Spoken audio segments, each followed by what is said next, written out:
page 77. "Get on with your work, you little swine," shouted the goat-faced. "Don't you go sympathizing with anybody, or you will get it too. You mind your business, or I will break that log on your bones." There was more knocking. Wait now, you old hags," said he, opening the door. "What are you up to? Beating those boys early in the morning when you ought to be mentioning the name of God," said Lakshmi, a short, thick woman, beaming with a coquettish smile on her round, regular face and winking at Ganpat with a twinkle in her mischievous eyes and the glitter of the red stone in the small iron ring which played on her full lips. "Ram Ram Sethi," said the two old women who followed Lakshmi. They were grey-haired, bent and dim-eyed, and long years of toil were written on the wrinkles of their face. They lifted their end of page 77. Now page 78. Their black skirts up to the knees to avoid soaking them in the passage, and gathered their ragged aprons as they followed. Ganpat had melted at the sight of Lakshmi, and averting his eyes, he went for his hubble-bubble to a corner of the niche. "Give us a little oil in our lamps, and some cotton to make wicks with." "Wait, Tulsi," said Lakshmi. They worked in the darkness of the caverns by the inadequate pale light of the little earthen saucer lamp. All right, you settle down to work," said Ganpat as he came to fill the chillum of his hubble-bubble with fire. Tulsi had just poured some kerosene oil on the coal in the ovens and applied a match to it, and though the flames had leapt up, the coal had not yet caught fire. Ganpat had to wait to fill his chillum. Munnu felt oppressed with the presence of the slave driver near him. "Rake up the ashes from under the other two fireplaces too, you son of a bitch," said Ganpat, impatient to fill his chillum. "Leave the boys alone, you faithless one," said Lakshmi, "and come and count the apples to give to the woman, or you will complain that I have stolen some." Ganpat went into the cavern. Tulsi disappeared into the darkness behind him with a bottle of oil and some cotton wool for the lamps. Maharaj had gone up to the well and begun to draw buckets of water to pour on the barrels of fruit with the assiduity of a machine. Assiduity. Assiduity. Bonga, unable to share off the lethargy of sleep, came and began to arrange the wood and coal in the two ovens which Tulsi had not attended to yet. Munnu sat absorbed in the dying lustre of the flames which arose from the spirit-soaked coal in the oven above his head. His mind was empty, and his hands sifted the cinders from the ashes without much effort. For a while all was silent.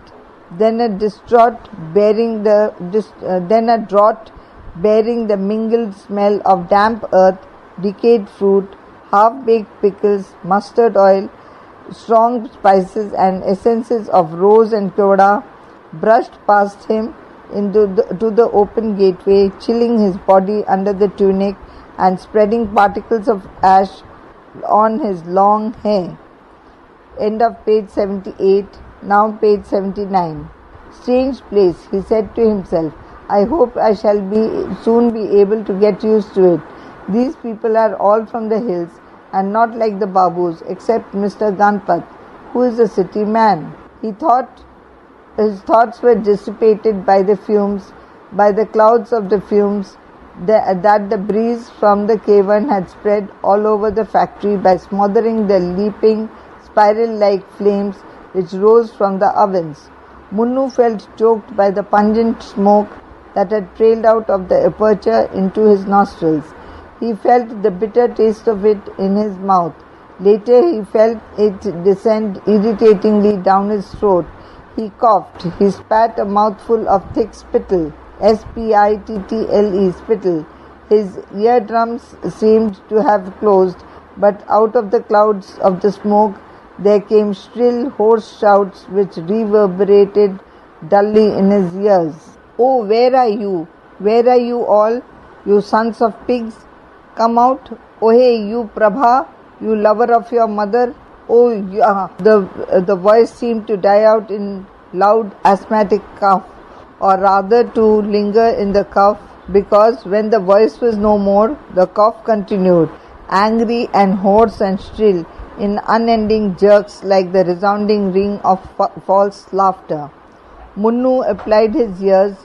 He heard another voice, the clarity of whose utterance distinguished it from the previous old man's voice as an old woman's voice. Eater of your masters, you dirty hillmen, you scum, you filth, you the smoke, your smoke. It has entered my house even through the closed doors and windows. Hi, hi, may you die, may you never live. May the fire of your ovens consume you. You have ruined your houses. We have had our houses. We have had the walls whitewashed only last spring, and now they are black. Hi, hi, where are you? Munnu wondered if it were not the nagging voice of his mistress in Shamnagar that he heard in his imagination, though it was not so hard a voice, and it was husky. He looked up to Tulsi, whom he could dimly espy in the smoke, and he was going to ask, "Who is it?" "Shoo," said Tulsi whispered, his face paler than ever as he stood fanning the oven to raise a flame in the coal. Munnu watched the fear in Tulsi's face as the foreman, abandoning the fan, got down to bellowing with all his breath at the fire without exciting even so much as a glimmer in the oven, but sending thicker clouds of smoke up to the tin roof. End of page 79, page number 80. Where are you? Where are you? Oh hey, Prabha and Kanpat, shouted Rai Bahadur. Sir Todarmal, BA, LLB, Vakil, member of the City Municipal Committee, dressed in a black alpaca frock coat, tight white cotton pajamas, and a great heap of a turban on his long black face.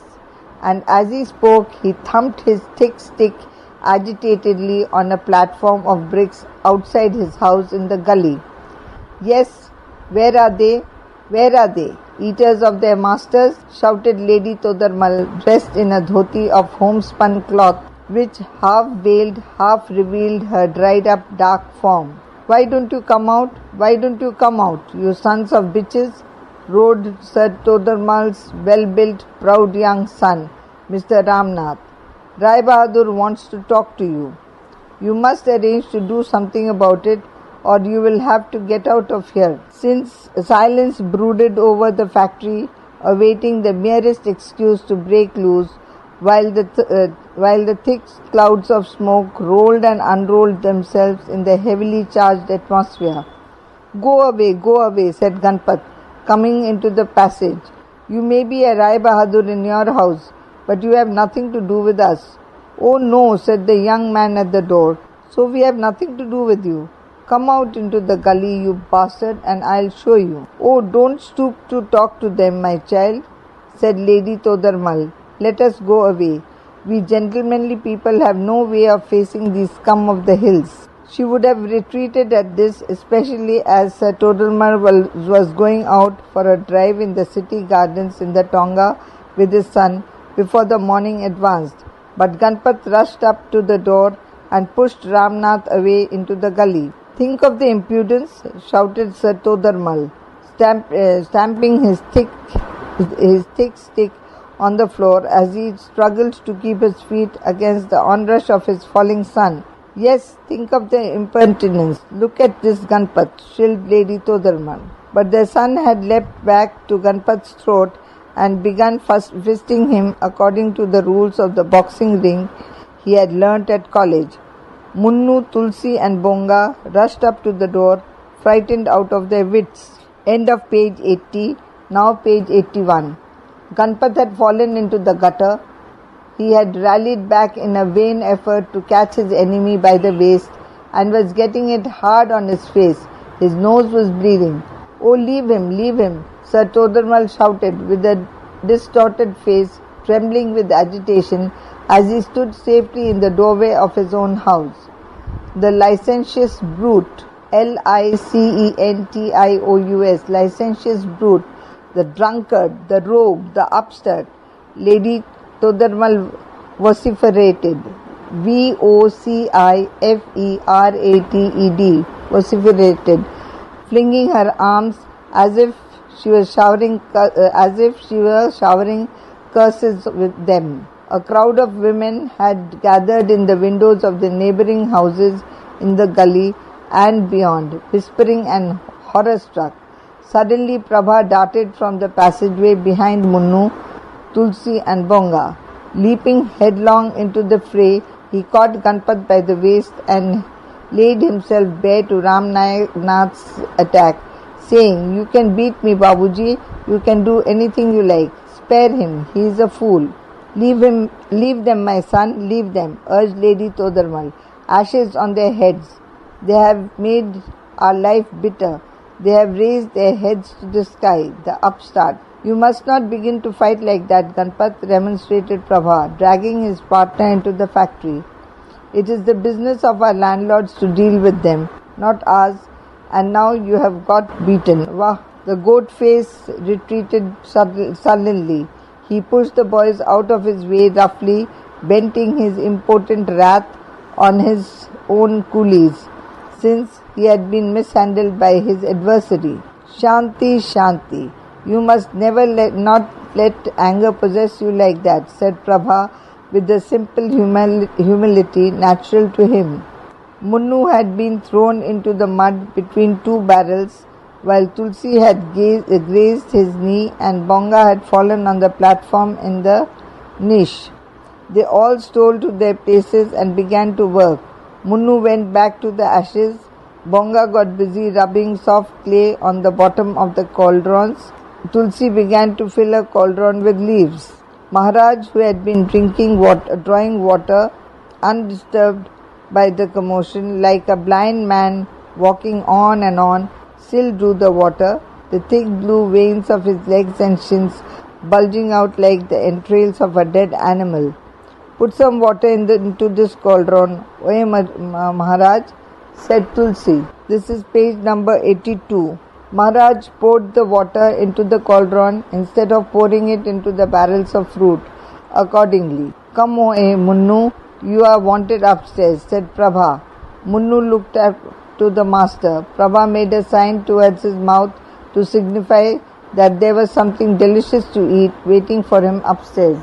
If Prabha regarded the quarrel between Ganpat and Sir Todarmal's son as something which he could settle by joining his hands in humility to his neighbour, Sir Todarmal was not going to let it rest at that, for Sir Todarmal had a reach in high quarters. Sir Todarmal had been for 20 years or more a luminary of the Daulatpur bar and was well known for his eloquent defences of many an aggrieved man and woman.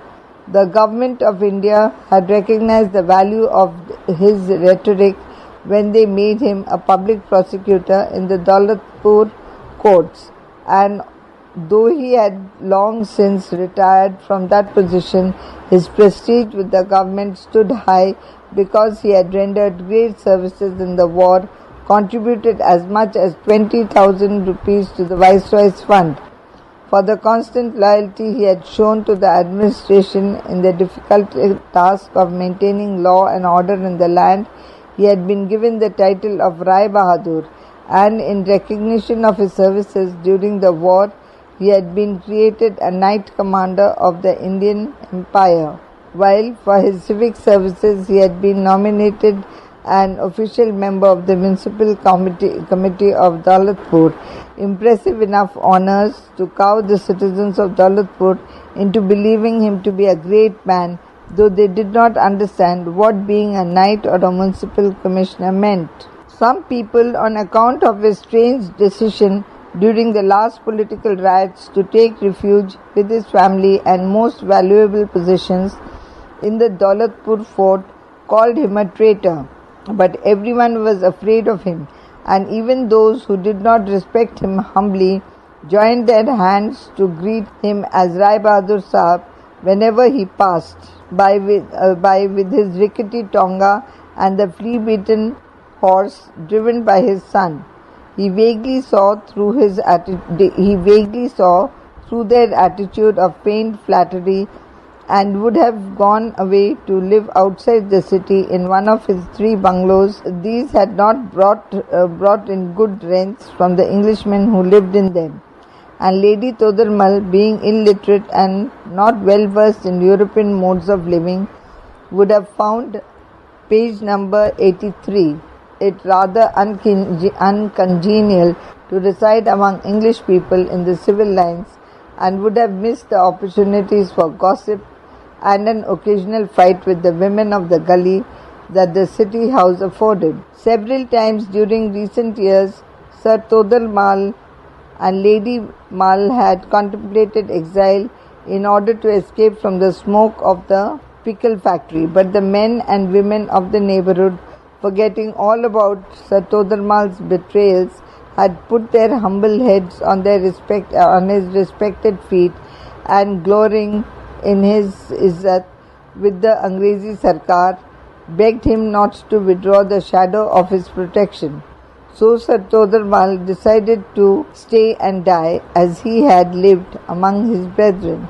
True, he had sought to make his stay in the old house more comfortable by asking the landlords of the neighbouring house, the Dutt brothers, to turn the factory wallahs out, but the Dutt brothers saw no reason why they should forego the rent of an otherwise useless outhouse. Sir Todarmal had bullied the successive owners of the factory. Now that had ended in a brawl. The possibility of building a chimney had never occurred to him, or for that matter to anyone else. He would write and complain to the public health officer, Dr. Edward Marjorie Briggs, his friend and colleague on the municipal committee. To Dr. Edward Marjorie Banks, Esquire, M.A., D.Ph., L.R.C.P., M.R.C.S., F. Oxon.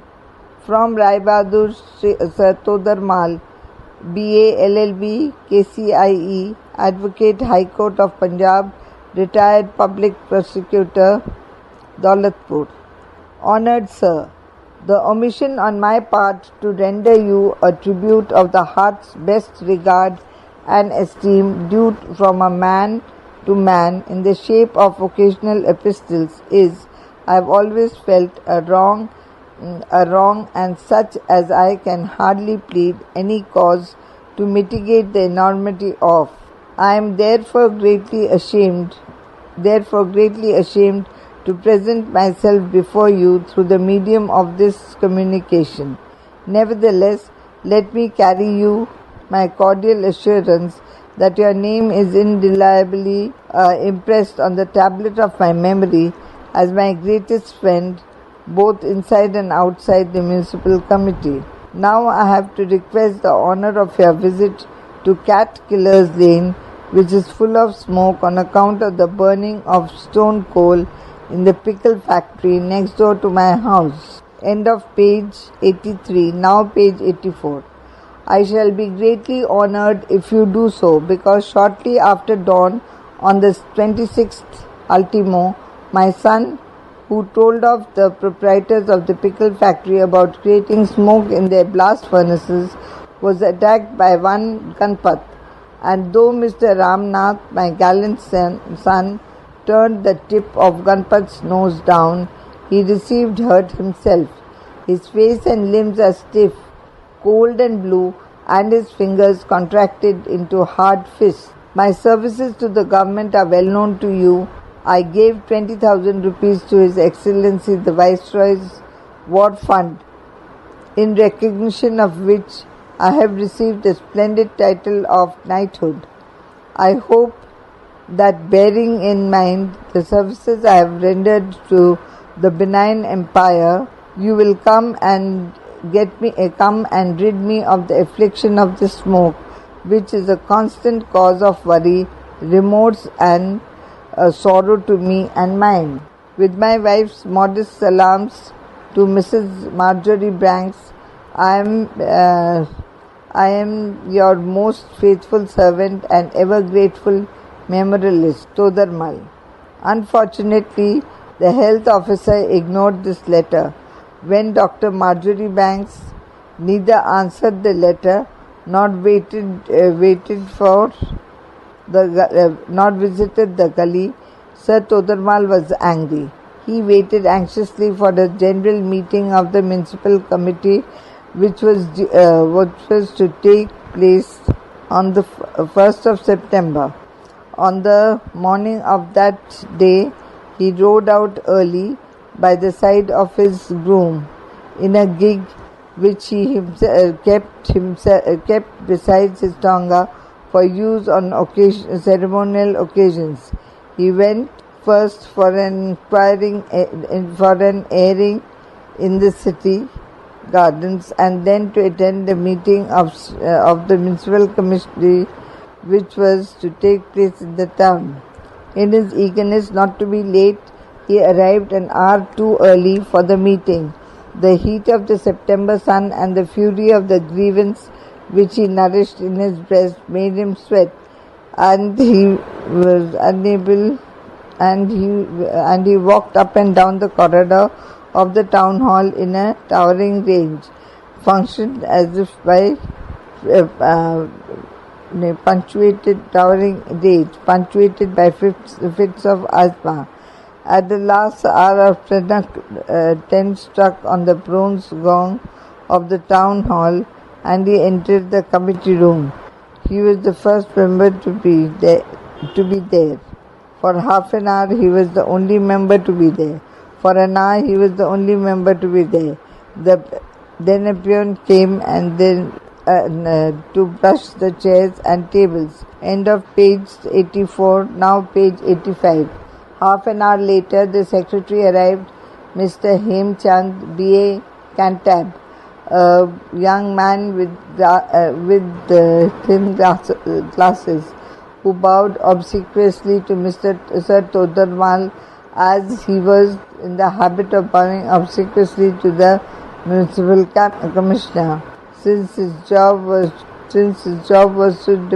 dependent on them. 11:30, Babu Hemchand said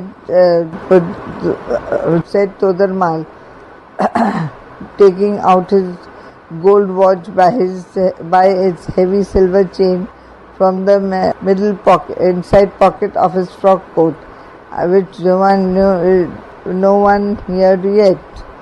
You know what these lalas are, said Mr. Hemchand, flicking the ash from his cigarette and settling down to write the minutes of the last meeting. They will never learn the local self-government since they are so unpunctual. It was true. Sir Todarmal knew that most of the members of the municipal committee were illiterate shopkeepers who did not even know how to sign their names, and had to make a mark with their thumbs whenever they signed a paper, and they did not understand a thing about the matters discussed by the council. Would they be able to understand the nature of his complaint against the Dutt brothers, the owners of the pickle factory, and most of all against the health officer, who had completely ignored his letter? He had prepared a red-hot speech to deliver to the council, asking them to discharge the health officer. But would not the Hindustani words be a little too difficult for these Punjabi lalas? Oh, Sir Todarmal, said Hemchand suddenly, Dr. Marjorie Banks showed me your letter about the smoke from the pickle factory in your neighborhood. He seldom finds the time to go down visiting the gullies, but he said he would like to come down with you. Of course, under the regulation 317 para 10 of the Local Self-Government Act. Mr. Hemchand, said Mr. Todarmal, I want you to put a complaint against the health officer on the agenda for this meeting. Oh, Mr. Rai Bahadur, said Hemchand, you know how impossible it is to discuss anything in the municipal council. Most of the members are sycophants of the government who don't know a thing about civics. Lalla Churanji Lal will get up and make an oration lasting 3 hours. Sheikh Iftikhar Uddin will pour forth his venom for an hour. Sardar Khadak Singh will wag his beard, and your motion will never be put to the vote. Because everyone, end of page 85, now page 86, will say something different, and no one wants to discharge an English health officer, as the government is only too ready to withdraw the privilege of local self-government if its interests are not kept first. Dr. Marjorie Banks is in the office. I will ask him to go and inspect the pickle factory with you at once. You have been a well-wisher of the government. Why make enemies with an Englishman in your old age? Very good, said Sir Todarmal, seeing the prospect of unpleasantness if he washed his dirty linen in public, and of honourable settlement out of court, as it were, in the way that the secretary suggested. The vision of himself driving through the bazaars of his native city next to an Englishman flashed across his mind, with the implied prestige it would bring. For however much the Indians resent the presence of the English in India, most of them have a servile admiration for the white official and enjoy the thrill of contact with him. Very good, agreed Sir Todarmal. Mr. Hemchand went and called Dr. Marjorie Banks. Dr. Marjorie Banks came, a short, fat man about 40, bald-headed and prim, with a genial smile under his thin, fair moustache, and dressed in breeches, gaiters, and a Norfolk jacket, with his polo topi in his hand. Good morning, Sir Todarmal, he greeted. I am sorry I didn't have time to answer your letter, but I was away playing cricket for the Gymkhana at Lahore. Good morning, Sahib, said Todarmal, bowing to a humility strangely in contrast with his own dignity. Come into my car, said Marjorie Banks, in a smart tone which derived its snappiness from the fact that, like all gentle Englishmen in India, he played tennis, cricket, polo, drank whiskey, and tried to keep young, because he knew that was the only way to retain the affections of his wife and to be happy. Brand new Ford my wife has just brought from home. I'm sure you will like it. There was method in his mad rush towards the car. He did not want to go riding in Sir Todarmal's gig, as he hated to be stared at and salamed by all the niggers. Sir Todarmal saw his dream of being seen driving with the Englishmen in an open carriage through the bazaars of the city fall to pieces. Very good, Sahib, he said, gathering as much grace as he could in this answer, and stepping rather awkwardly into the car. Dr. Marjorie Banks came and sat beside him. End of page 86, now page 87. Rai Sahib's house, Huzur? Queried Sacha Singh, the Sikh driver. Yes, answered Marjorie Banks. As the car sped along, Sir Todarmal, though sorry to be hidden from the world under the hood, consoled himself with the feeling of luxury afforded by the spring seat sinking up and down beneath him. Dr. Marjorie Banks had not counted on the fact that the streets were too narrow beyond the Clock Tower Square for the car to go right up to Cat Killer's Lane. Sir Todarmal bowed graciously to all the shopkeepers when he walked down the main Mai Seva Bazaar by the side of the health officer, whether they were looking at him in the company of this official or whether they were too busy to notice them at all. Dr. Marjorie Banks had never got used to the idea of being followed by swarms of dirty urchins who begged for the gift of a pice, stubbornly, brazenly. By the time he reached the Cat Killer's Lane, he was scarlet with self-conscious fury. The ogling eyes of men and women who got up in their shops to stare at him made him bend his head down in wild rage. The cow dung, straw, torn rags, broken earthen utensils, stale food and other rubbish which lay in heaps in different corners of the lane disgusted him. Sir Todarmal was not making it easy either. Sahib, the municipal sweepers don't perform their duties well, he complained. A housewife threw a packet of mess into the gully just then, almost on the health officer's head. Dr. Marjorie Banks closed his mouth tight and contracted his fist. A drain on the second story of a house which had no pipe attached to it splashed the bath water of a pious Hindu down into the narrow ditch of the alley. Dr. Marjorie Banks could have wrung his hands in despair at this India. That is my house, and there is a factory, Sahib, said Todarmal. I see, said Marjorie Banks. He did not know whether to brave it any further into the slimy, damp gully. Duty beckoned. He heard curious low whispers behind him. He could not go back. He advanced hesitatingly. Come out. Way, Prabhya, come out now. Lady Todarmal called. End of page number 87, now page 88. Coming to the door of her house with her apron drawn over her face, Dr. Marjorie Banks entered the yard of the pickle factory. Good noon, greeted Munnu as he sat on the platform in the niche, naked except for the loincloth. He had learnt the English greetings from morning, noon, afternoon and night from the Chota Babu at Shamnagar and thought to put his knowledge to use. Good morning, said Marjorie Banks, slightly taken aback. He surveyed the yard with its muddy passageway, its beer barrels full of fruit, its cauldrons over the furnaces. He was sweating. The heat was terrible. He took out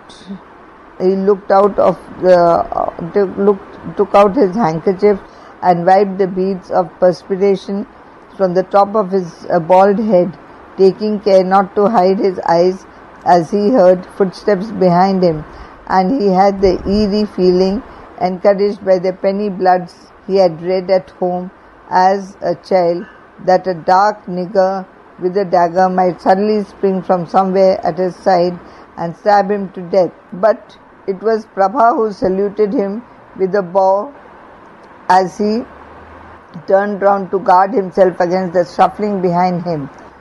You master here? He said in his Englishman's bad Hindustani. Yes, Janab, said Prabha, trembling, pale and frightened. All right, Rai Bahadur, said Marjorie Banks, turning to Sir Todarmal. I will see what I can do about it. I wish there were not all these people blocking my way up there. Can't you disperse them? Jao, shouted Sir Todarmal, awakening to the Sahib's discomfort. I will see you off, Sahib, he continued, brandishing his huge stick toward the crowd of men, women and children gathered at the head of the lane. Good afternoon, Sahib, shouted Munnu mischievously from the door of the pickle factory. Marjorie Banks turned back at the sudden unfamiliar voice with a frown which could not help turning into a smile at the sight of the ragged brown boy speaking English. Prabha was in a panic. He thought that the Sahib would certainly send him to jail. He hurried into the factory and filled 2 jars of pickles and jams respectively. Giving them to Munnu to hold, he led the boy up to Lady Todarmal, who was shouting as she stood in the hall of her house. Now you wait and see. What a dance I will make you dance. You have raised your heads to the sky. End of page 88. Now page 89. Joining his hands, Prabha bent and laid his head on Lady Todarmal's feet, saying, Forgive me, mother, forgive us all our faults. Here is an offering. Deign to accept it and forgive. What is he doing here now, this rogue? What does he want? "I will see him ejected," said Sir Todarmal, coming back, feeling a new strength in his aging limbs, the strength of that pride which, showing himself off to the world as the friend of an Englishman, gave him. "Forgive them, let us forgive them," said Lady Todarmal. "Don't let us be the cause of sending them to jail. Already we have a great many sins to expiate. Expiate. Offer the jars to Rai Bahadur." "Ohe Munnu," said Prabha. The rich man's greed made him relent. For Prabha it was a very serious matter, because he was sure that Sir Todarmal would land him in jail. For Munnu it was all a joke, as he was boasting to Tulsi and Bonga and Maharaj that he had met an Englishman before and knew their language. For the most part, men realize themselves through the force of external necessity in the varied succession of irrelevant and unconnected circumstances. Munnu soon got used to life in this primitive factory. It was a dark, evil life. He rose early at dawn, before he had his full sleep out, having gone to bed long after midnight. He descended to work in the factory, tired, heavy-lidded, hot and limp, as if all the strength had gone out of his body and left him a spineless ghost of his former self. But he had learnt to be efficient. His first job was to sift the cinders from the ashes. Then he helped Tulsi to light the fires, waiting in suspense for the rich neighbours to burst out. For though Prabha had placated them with the bribes of pickles and jams and essences, there was no telling when they might forget about the gifts.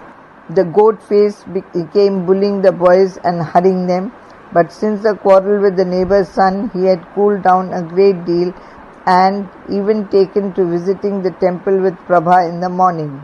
As the ablutions in the sacred tank and the circumambulations around the shrine lasted till late into the morning, and as he, end of page 89, now page 90, went out canvassing for orders to the bazaars after midday meal and for a ride on his new Japanese bicycle in the evening, his grim shadow was absent most of the time.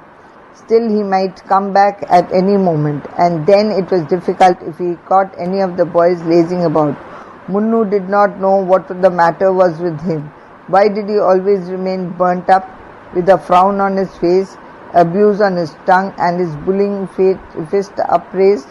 He did not know that Ganpat was a rich man's son, born and bred in the lap of luxury, with a grievance against fate because his father had gambled away his fortune on the stock exchange and left him penniless to work for his own living, and that though he had been taken up by Prabha and lived in comfort through his partner's kindness, he was always afraid that he had neither the skill nor the will to work, and felt himself a mere parasite. To ward off the possibility of his downfall, he had cultivated a tough skin and a bullying manner, which, with his ambition to amass wealth and to rise in the world, had developed into instruments of personal hate and perverse selfishness, defeating the very ends that they were employed to serve. The hate that gleamed from his bloodshot eyes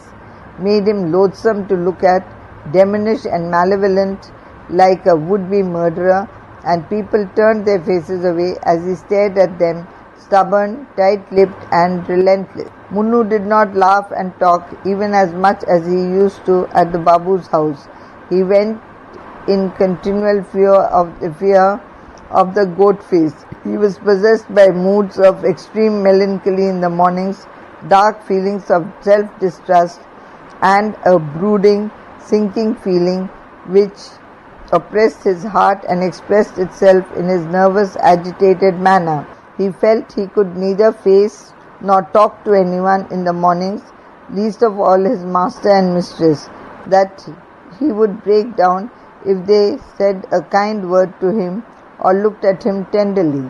The only thing that relieved these fits of depression was the silent comradeship which existed between him and the other coolies. When Ganpat was away, they would fall to singing a hill tune as they raked the fire, watched the essences brew in the cauldrons, drew pails of water from the well, or peeled the fruit in the caverns. The doleful melody traced its long-drawn notes from a painful cry through the full, clear accents of a verse quickly mounting to an agonized crescendo. Then retracing itself to a minor key, it reiterated the sympathetic flow of words along the ringing tenderness, end of page 90, now page 91, of the song to a final despair. As an alternative to the sad songs which soothed the suffering of these exiles, they sang one of the ribald and boisterous popular folk songs of the season. Munnu then regained the wild freedom of his childhood and moved to a quicker tempo, cutting jokes with all and sundry, teasing the old women in the caverns by hiding their fruit, and especially making of Maharaj and Bonga butts for good-humoured raillery. Also, he would settle down for a while on the platform in the niche with a cheap-looking glass and a celluloid comb which he had bought, and would start to dress his hair as he had seen Chota Babu dress it in Shamnagar, parting it on the side. But his long, thick black hair did not easily submit to the discipline of civilization. He would then set about washing his hair with the Pier's soap which Tulsi had brought to whiten his skin, and he would steal his colleague's perfumed hair oil and literally pour it on his head. His hair emerged a soft, wavy, glossy black and was then easily parted. But of course the parting must be brushed away as soon as the goat-faced arrived in the factory, for one day he had beaten Tulsi for pretending to be like him when he saw the boy parting his hair. Munnu would like to have shaved his beard with a sharp, long razor of his master's, which was used to sharpen his cheeks or his chin, which was used to sharpen pencils and lay near the inkstand. But there was yet no hair on his cheeks or his chin. He wished he could grow up soon and have a beard. He wanted to be a man, to flourish in the true dignity of manhood like the Chota Babu at Shamnagar. He was a little sad to realize that there had not been any appreciable change in his height and girth since he left the village. He was content to think, however, that he was taking enough exercise.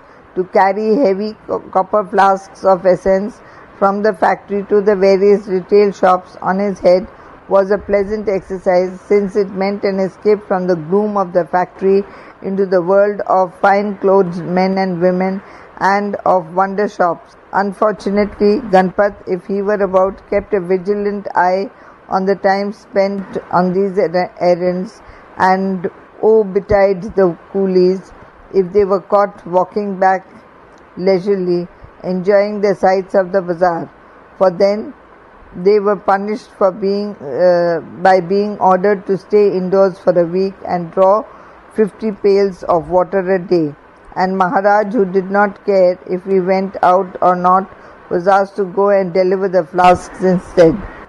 Thus they worked from day to day in the dark underworld. End of page 91, now page 92, full of the intense heat of blazing furnaces and dense malodorous smells of brewing essences, spices and treacle, of dust and ashes and mud, which became kneaded into a sticky layer on the earth of the passage, with the overflow of water from the barrels of soaking fruit, and plastered the bare toes of the labourers.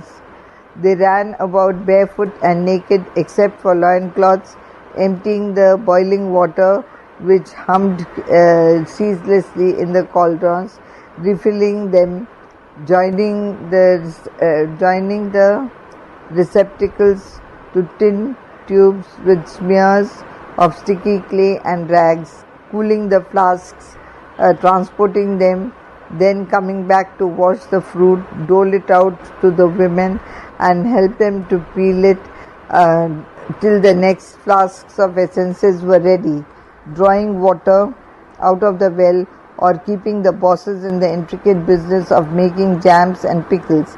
They worked long hours from dawn to past midnight, so mechanically that they never noticed the movements of their own or each other's hands. Only the sweat trickled down their bodies and irritated them into an awareness that they were engaged in a strenuous physical occupation.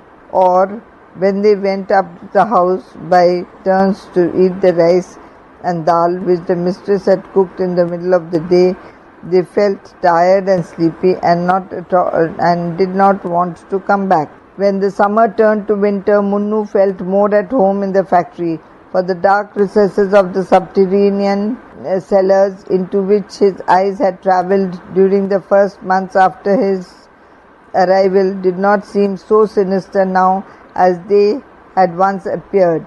He began to recognize the tins and the jars of pickles and jams which lay in rows along the walls of the caverns. He no longer had the hallucination of seeing two jawless monsters with glistening white teeth who seemed to belch a cold, foul breath, sometimes with a bellowing groan, sometimes with a hungry steel whistle. And in the winter there was no longer also no danger of snakes, while during the summer he himself had seen a monstrous python with a flowing beard sitting over the fuel in deeper chamber of the grotto facing the ovens. And another day Maharaj had brought out the coiled bodies of two snakes which had apparently died quarrelling. And Prabha had discovered a reptile with a mouth at each end, dead in a tin of jam. Also, with the coming of winter, it was not so stuffy and hot in the factory yard, and one could sit quite near the ovens, watching the red flames of the fire cast a glow of warmth on each one's body. Manu sat staring at the flame leaping up from the surface of the coal, page number 93, eagerly every morning. He was in love with the fire, seeing it heighten the health of his pale body and the ochre-colored bricks on the walls, noticing it enact an eerie evil devil dance and filling his soul with the warmth he needed so much under the grey shade that seemed to hang under the corrugated iron sheets as the gloom of a cold grey night hangs upon the earth like a leaden roof. Towards the spring, Munnu became very happy indeed, for then early at dawn came mangoes, green mangoes, big and unripe, like those which he had stolen from the gardens in the village. Sackfuls of them were delivered in the mornings by coolies, bigger than himself, and emptied into the caverns where Lachi and the two old spinsters and widows congregated to peel them for pickling and jam making. Munnu's heart beat wildly at the sight of this fruit, and he waited in suspense for the goat face to leave the factory, as indeed all the workers did during those days, for they were all eager to eat the fruit. But Munnu's ravenous hunger for the mangoes was to cause him trouble, for you cannot eat a great deal of the mango even when it is at its ripest. A large ripe one is enough for a family, and of the small ripe ones, 5 or 6 may be sucked.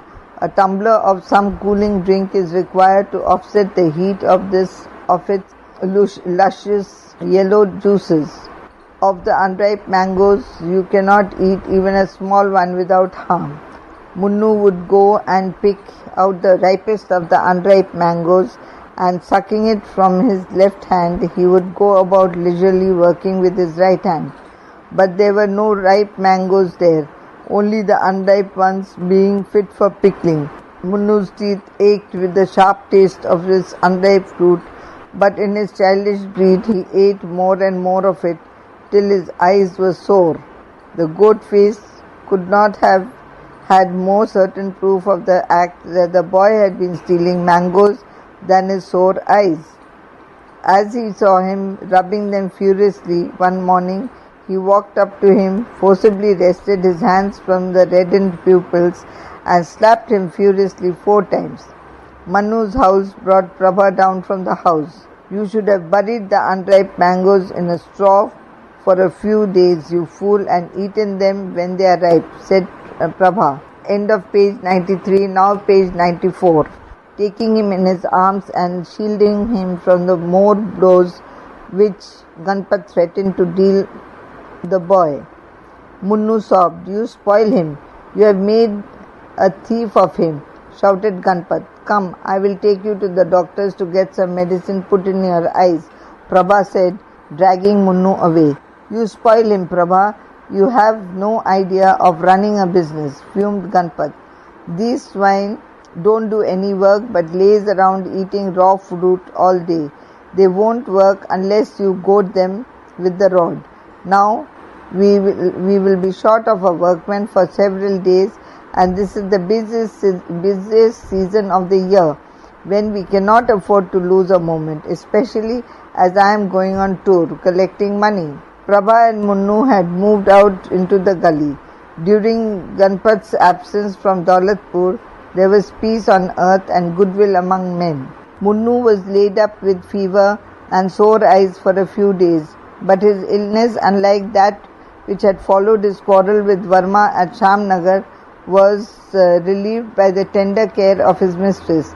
She would sit by his bed and ease the throbbing at the back of his head by pressing it with her hands with a constant soft firm movement. She would press his body, which was swollen and weighted with the heat of his blood, and then, when the ache in his limbs was evaporating with torturing slowness in the heat, she soothed the unbearable agony of that drawn out languishing which his body felt after its struggle for health, with kind words such as his mother used to utter. "May I be your sacrifice, may I die for you, may I suffer instead of you." The warmth of those words, the comfort of them, as they insinuated their way into his soul, as the air subtly, invisibly insinuates itself into the body, the glow of those words, like the protracted joy of the sympathy, ringing through space in soft music, unconsciously transmitted by a rapt singer to a dimly aware audience. The magic of those words was an inheritance of this woman through centuries of motherhood. Munnu never forgot those words, cherishing them throughout his life, cherishing them among all the irrecoverable memories of his childhood, as perhaps the most beautiful, the most painful, and the most delightful. She would lie down by him and take him in her arms while he, end of page 94, now page 95, was tossing himself from side to side, restless and weak, and he would fall sound asleep, drugged into the stupor by the warmth that radiated from her comfortable body, intoxicated by the wonderful tenderness that was the smell of her body. Akshay, page number 95. And this was another unforgettable memory which remained ever fresh to him, a memory different from the recollection of his mother's embrace, yet like it, but with an extra element of reaching out to the unknown, a memory which stretched from the innocent joy of a child's love, learning from one woman the need to know another, a memory of love travelling from faith and trust and care along the curves of desire into the wild freedom of love which is natural, which acknowledges the urges of the heart, which seeks fulfillment like the animals, and which mocks at the subterfuges of religion and the limitations of morality. When he recovered from his illness, with the frequent doses of sharbat and Ayurvedic powders that one of the clients of Prabha Dayal, a practitioner of indigenous system of medicine, had prescribed, and when the passing of various slides of cool antimony by his mistress's loving hands had cured the redness of his eyes, he descended again into the inferno of the factory. Everyone was very kind to him, and he had to do only the minimum of work. He felt weak and thoughtful and still. The goat face took longer over the tour than was expected, but that was in a way a blessing, except that Prabha was badly in need of the money which Ganpat had gone to collect. He, however, arranged for a loan from Sir Todar Mal, who in his retirement from the role of the public prosecutor had turned into a public persecutor, which was not very different.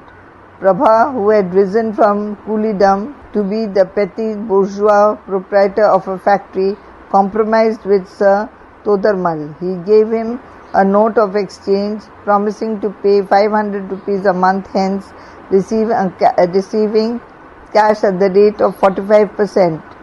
He had given 3 other notes of exchange for 100 rupees each to money lenders in the bazaar, as he had to defray bills for overhead expenses. But he knew the firm was owed about 2,000 rupees, and that when Ganpat came back, everything would be all right. Meanwhile, at least he had reconciled the neighbors into tolerating him, if nothing else. He knew that they were friendly because they were making money out of him.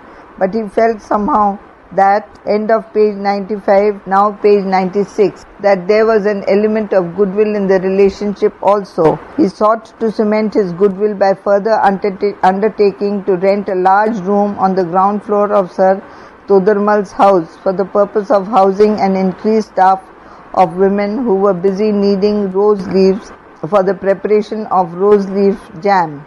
More money into Sir Todarmal's pocket meant an increasing show of patronage to the social upstart. "Why are you getting so pale, Prabha?" Lady Todarmal would even condescend to ask him. Prabha did not know whether she was really being kind.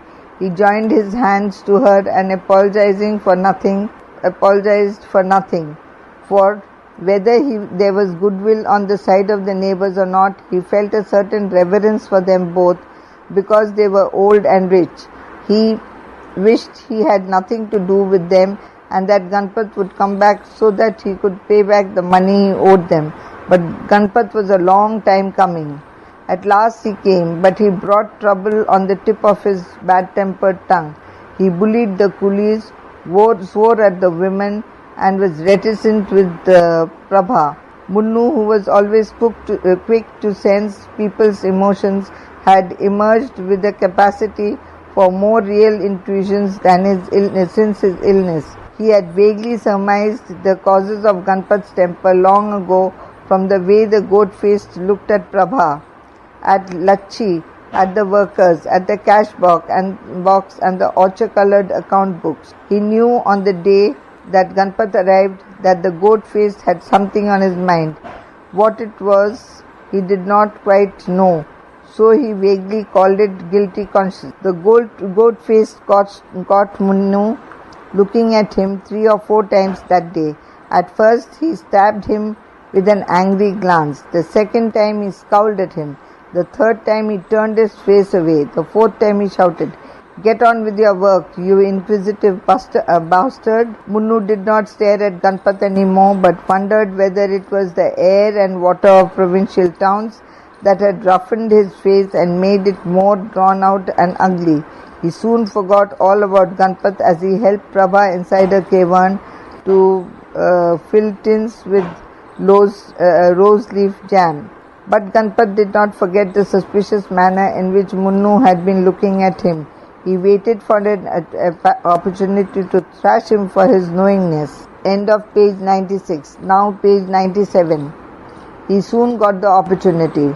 Prabha had given Munnu a jar full of fresh rose leaf jam to take to Lady Todarmal as further bribe to cover the gap of 7 days that the pro note had been due, As Munnu ran with the jam jar to the gully in his eagerness to go and deliver it in a house which he liked to visit because of the marvelous Angrezi furniture and pictures in it, Ganpat, who had been seated on the wooden platform in the niche, puffing at his hubble-bubble, saw him. He got up to see where the boy was rushing.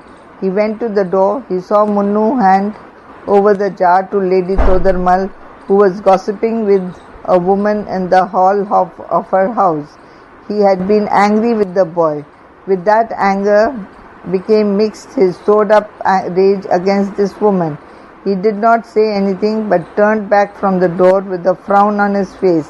He was pale with fury at the thought that Prabha should establish cordial gift-giving relations with the people whose son had beaten him and who had then brought the health officer to the gully. He swerved round deliberately as he heard Munnu come in. He collared the boy and shouted, "By whose orders did you give her the jam?" "The big Sethji asked me to go over and deliver it," said Munnu, afraid. He has asked me to give her anything she wants." Is that the talk then? Ganpat said, grinding his words between. "And you want to be a favourite both here and with our enemies, that you run so eagerly to deliver jams and essences?" He struck Munnu a ringing slap on the right cheek. The boy raised his left arm to protect his face. Ganpat's second slap fell on the hard conic bone at the corner of the joint. His hand was hurt. He was infuriated beyond control. He struck the boy in the ribs with his fist, 1, 2, 3 blows, till Munnu fell stumbling onto the mud in the passage, sobbing and shrieking hoarsely. "You go and run about in the gully, wasting your time, you son of a dog," the goat-faced shouted, to cover up his resentment against the gift-giver and gift-taker by bullying the boy. You go out another time and I'll break your bones."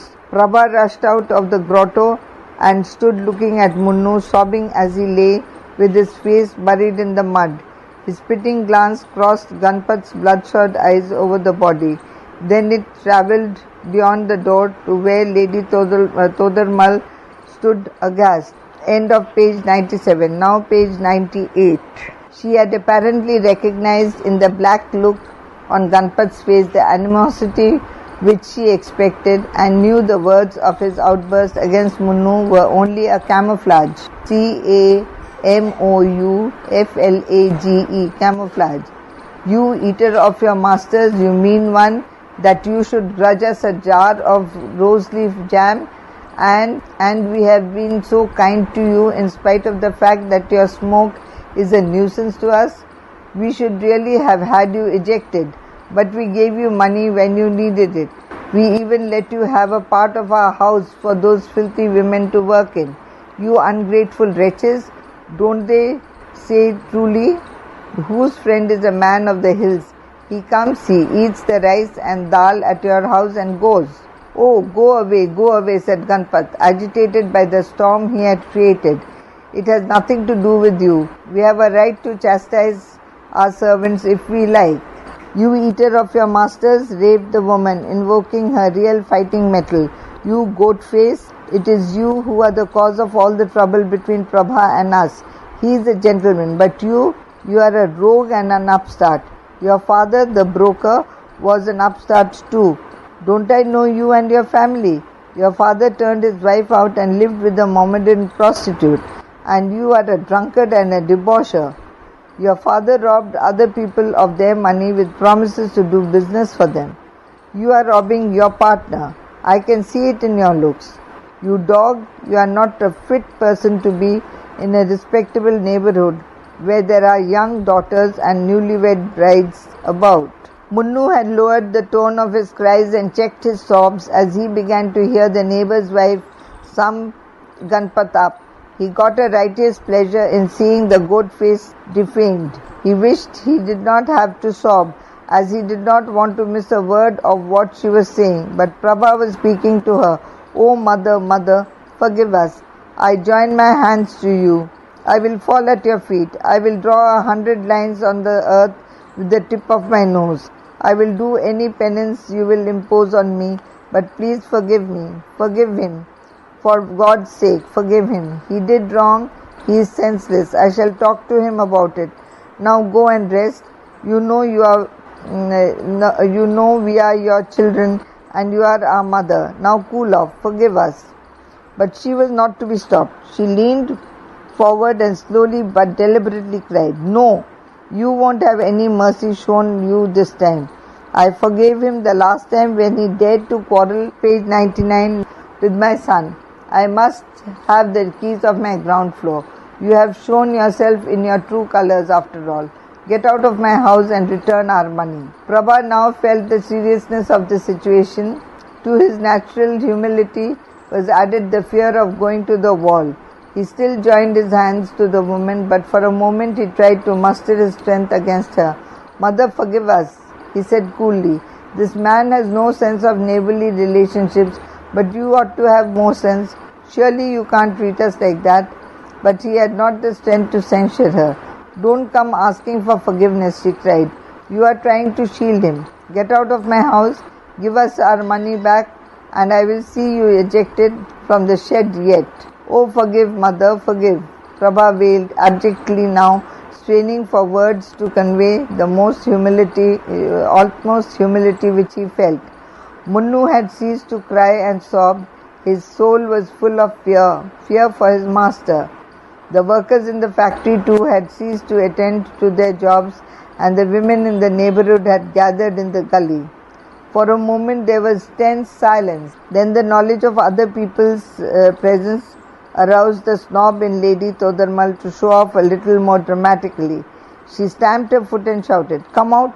Why do you hide yourself like women and become meek when you are challenged? What is the matter? Who are? What is the matter?" coughed Sir Todarmal, coming down the stairs of his house dressed to go out for his afternoon drive in the gardens. "These eaters of their masters," crackled Lady Todarmal, her dark face glowing at the sight of her husband and then assuming a superior air of disgust. "They have spoilt our whole estate with their smoke, and we have been kind to them, letting them a room, lending them money, and they are so mean they resent giving us a jar of rose leaf jam. We have got enough money to buy jams in the bazaars," said Todarmal.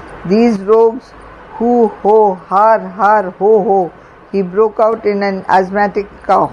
"Rai Bahadur, forgive us," said Prabha, pushing his joined hands, end of page 99, now page 100, in front of Sir Todarmal and making the most abject bows while Todarmal's coughing fist lasted. "Ganpat is senseless. I sent some jam to you as an offering. He did not know who the boy had taken it to. We get so many people coming in here to ask for gifts. He didn't know. He is quick-tempered and headstrong." "Oh, you liar! You are now shielding him," Lady Todarmal shouted. "Oh, wait, let him speak," said Todarmal, brushing his wife aside. "But he lies, this dead one, to cover up that scoundrel, that drunkard, that frequenter of ill-famed houses," she cried.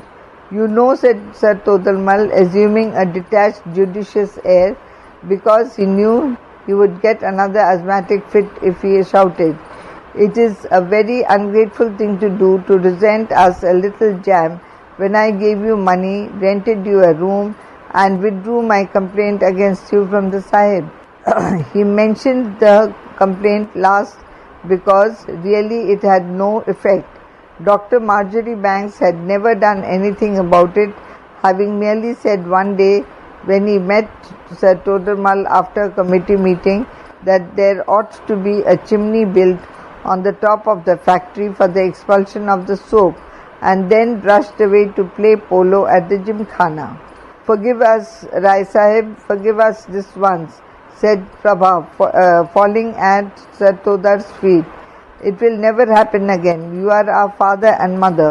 "All right, Prabha, all right," said Todarmal, screwing up his face not to look as proud as he felt to see a man grovelling in the dust before him. "Don't let the swine be so foolish and mean another time," and he moved away. They haven't even the shame to yield my keys after having angered me. Lady Todarmal said, withdrawing and spreading her arms to address the crowd of women and children in the gully. Prabha crawled back and picked up Munnu from the gutter. Throw some water on him and give him a bath. Oye Maharaj, he said to the idiot who was drawing pail after pail of water from the well as usual. Come here, O Munnu, slavered Maharaj as he abruptly poured a can of water on him. Munnu felt happy and proud in his heart that Ganpat was in end of page 100, now page 101. Disfavor. He felt that the fate had inspired everyone to take his revenge on the goat face. He was too humiliated with weeping to look at everyone else least of all the goat face. But after the bath, he set to work more enthusiastically as ever.